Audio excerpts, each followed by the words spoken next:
Inspector, मेरे बच्चे को बचाओ। मेरा बेटा कल रात से घर नहीं आया है। परसों भी आई थी ना? जी जी साहब, मेरा बेटा भी पिछले 3 दिन से गायब है और इनका बेटा तो कल रात को यही था, थाने में, और उसके बाद फिर घर ही नहीं आया। ठीक है, आप जाओ, हम देख लेंगे। पर साहब 3 दिन हो गए, मेरे बेटे की कोई खबर नहीं आई है और ऊपर से उसका दोस्त भी गुम हो गया है। अरे मैडम, हमने कहा ना हम देख लेंगे। तभी एक महिला हवलदार उषा वहाँ आती है। उठोरी मैडम, और भी काम होते हैं हम पुलिस वालों को, सिर्फ एक तुम्हारे पीछे ना लगे रहेंगे। और बोल दिया ना हम देख लेंगे। उषा उन दोनों को उठाकर बाहर ले जाती है और वापस चली जाती है। अब क्या करेंगे रेशमा? मैं चाह तो नहीं रही थी, पर अब बस एक ही रास्ता रहता है। कौन सा रास्ता? हेलो हेलो कबीर, घर आना पड़ेगा। क्यों? निकुंज? क्या हुआ? निकुंज की आंखें गिरीश की बेजान आंखों में मानो कुछ पल के लिए खो सी जाती है।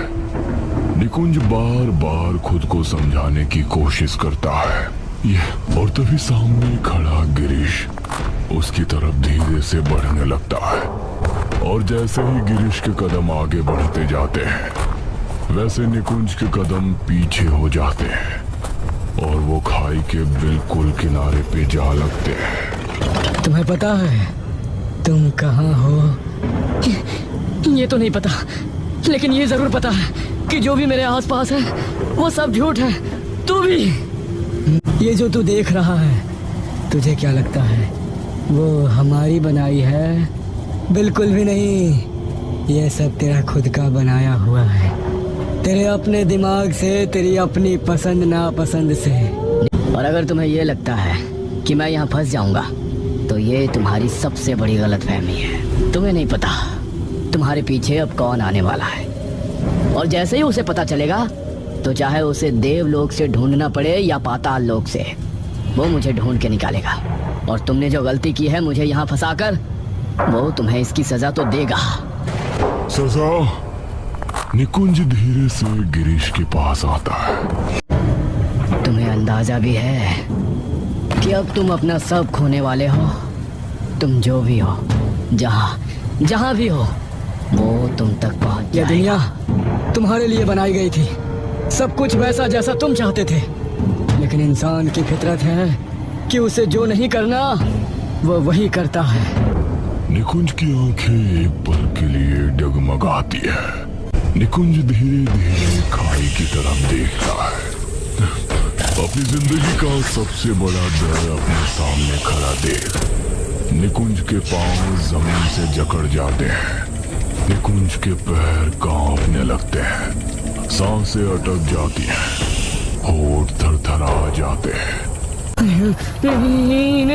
इन्हें दूर करो।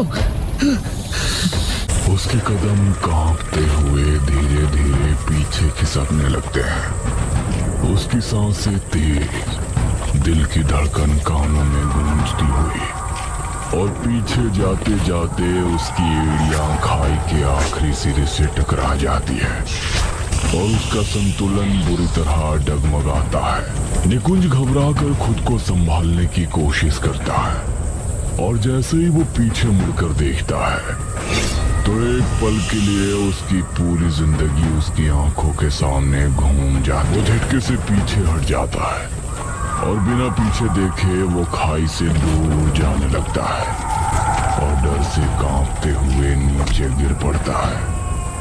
नहीं, मत करो, प्लीज मत करो, मैं हाथ जोड़ता हूँ, छोड़ दो, बचाओ, बचाओ।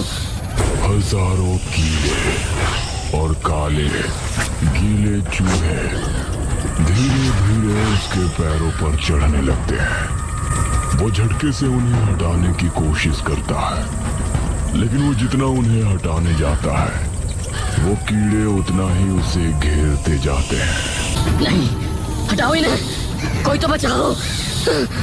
अभी भी वक्त है, चाहो तो यहीं रह सकते हो। तुम जो चाहो यहाँ तुम्हें वो मिल सकता है। ठीक है, बस इन्हें हटाओ, मैं रह लूंगा। की ना मेरे दोस्त वाली बात। यूं ही बैठकर हाँफता रह जाता है। तूने पहले क्यों नहीं बताया उसे? कबीर और उसके पापा की कभी नहीं बनती थी। बद्री जी चाहते थे कि वो शादी कर ले, लेकिन कबीर ने कभी नहीं सुनी।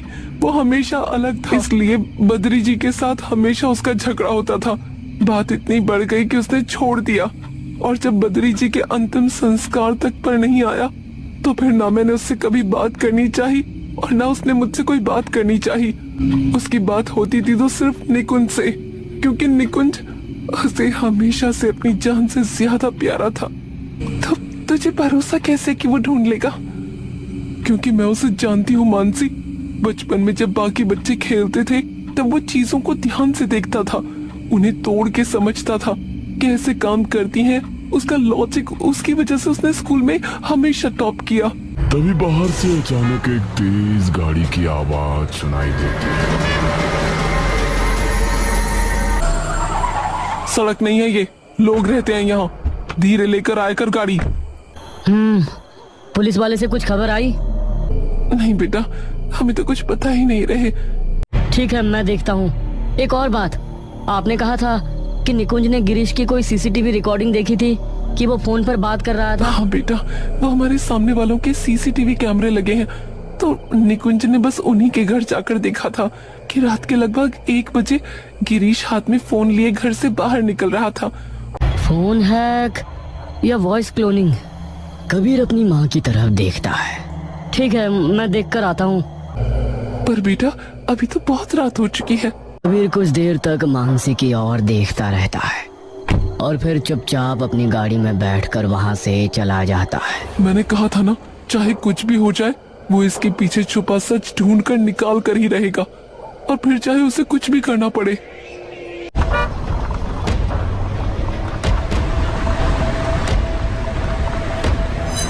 और तभी कबीर पुलिस स्टेशन में पहुंच जाता है। कबीर नजरें घुमाकर वहां बैठे सभी लोगों को देखता है और फिर बिना डरे सीधा अंदर आ जाता है। सभी पुलिस वाले एकदम से उछलकर जाग जाते हैं। ओए, तू कौन है? इंस्पेक्टर साहब की कुर्सी पे क्या कर रहा है? 5 मिनट से यहाँ बैठा हूँ। तुम लोगों को दिखा नहीं? कोई भी आके लूट के चला जाए, तुम लोगों को पता भी ना चले। ओए, काम बताओ, क्या चाहिए? रिपोर्ट लिखवानी है। हवलदार सामने वाले डेस्क की तरफ इशारा करता है जहाँ कंप्यूटर रखा है। एक मिसिंग पर्सन की रिपोर्ट लिखानी है मेरे भाई की। कबीर सामने बैठे हवलदार को अपनी बातों में उलझाए रखता है।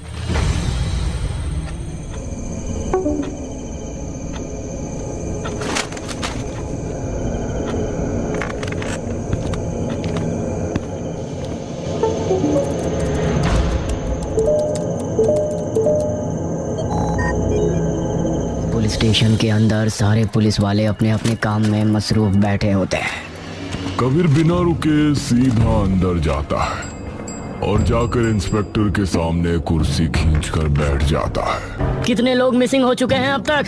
कितने और? किस किस से अब तक ये बात दबा कर रखोगे? हाँ, एक पल के लिए पूरा पुलिस स्टेशन बिल्कुल शांत हो जाता है। क्या बोल रहे हो? 15,000 से ज्यादा केसेस मिसिंग के हैं। और क्या किया है आपने अभी तक? तुम्हें कैसे पता ये सब? मतलब कुछ भी नहीं किया, बस बात दबाने की पूरी कोशिश की है, क्योंकि अगर ये मीडिया में आया तो पुलिस वालों की धज्जियां उड़ जाएगी। देखो, ये मामला बहुत पेचीदा है। 1 दिन हुआ है मुझे यहाँ आए हुए, और तुमसे ज्यादा तो मैं पता लगा चुका हूँ। इन सब केस में एक कॉमन बात है, सबको सबसे पहले एक कॉल आया था, चाहे वो गिरीश का केस ही क्यों ना हो। मैंने जितने भी मिसिंग लोगों के घर वालों से बात की, माँ भाई से, भाई बहन से, सबने एक ही बात बोली। पुलिस वालों के चेहरे पर अब डर साफ दिखने लगता है। तुम्हें उन लोगों की कांटेक्ट इन्फॉर्मेशन कहाँ से मिली? सब निकल जाते हैं। सभी पुलिस वाले अपनी अपनी टॉर्च की रोशनी जलाए पीपल चौक पर खड़े होते हैं और उनके सामने एक घना जंगल जो किसी आने वाले तेज तूफान का मानो अंदेशा दे रहा हो। देखा साहब, यहाँ कुछ भी नहीं है। जरूरी नहीं कि जो चीज हमें दिख नहीं रही है वो हो ही ना, हमें जंगल के अंदर जाकर देखना पड़ेगा। सही कह रहा है। सभी पुलिस वाले धीरे धीरे जंगल के अंदर बढ़ने लगते हैं। एक हवलदार थोड़ा आगे निकल जाता है। तभी कौन है? मान सिंह एकदम से झटपटा कर पलटता है, लेकिन उसे पीछे कुछ नहीं दिखता। लेकिन जैसे वो फिर सामने देखता है, तभी उसे दिखता है कि दूर पेड़ों के बीच कोई खड़ा है। कौन है? कौन है वहां? ये कहाँ गया? हवलदार धीरे धीरे पीछे मुड़ता है। लेडी कांस्टेबल उषा हाथ में टॉर्च लिए धीरे धीरे आगे बढ़ उषा को तभी एक अजीब सा एहसास होता है, जैसे कोई उसकी हर चाल से चाल मिलाकर उसके बिल्कुल पीछे चल रहा हो। उषा के कदम जैसे ही रुकते हैं, वो आवाज भी थम जाती है। ये क्या हो रहा है? उसकी आंखें चौकन्नी होकर इधर उधर घूमने लगती हैं और तभी वो चौंक जाती है। एक काली परछाई बिजली की तरह उसके सामने से गुजरती है। उसकी पीठ किसी से टकरा गई है। वो झटके से पलटती है। उसकी चीख जंगल में गूंज उठती है। और चलते चलते वो बाकी लोगों से थोड़ा दूर निकल जाता है। उसे उषा की चीख सुनाई देती है। ये क्या था? वो हड़बड़ा जाता है, घबरा कर इधर उधर भागता है। ये डिवाइस तो बस सीसीटीवी कैमरास को ट्रैक करता है, और वो भी सिर्फ 500 मीटर के एरिया में। लेकिन इस जंगल में कहाँ है सीसीटीवी?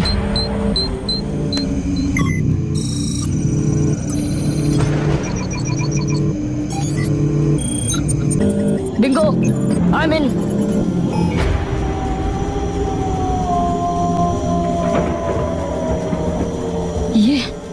ये कब्र यहाँ क्यों है? और ये क्या लगा हुआ है? ये तो वायर्स टाइप कुछ लग रहा है।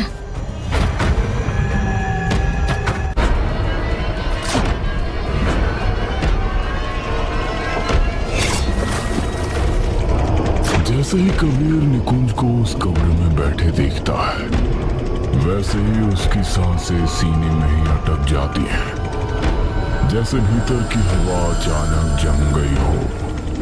कबीर जो अपनी बहादुरी और बेकाबू के लिए जाना जाता था, उस पल अपने ही भाई को उस हालत में देख एकदम ठंडा पड़ जाता है।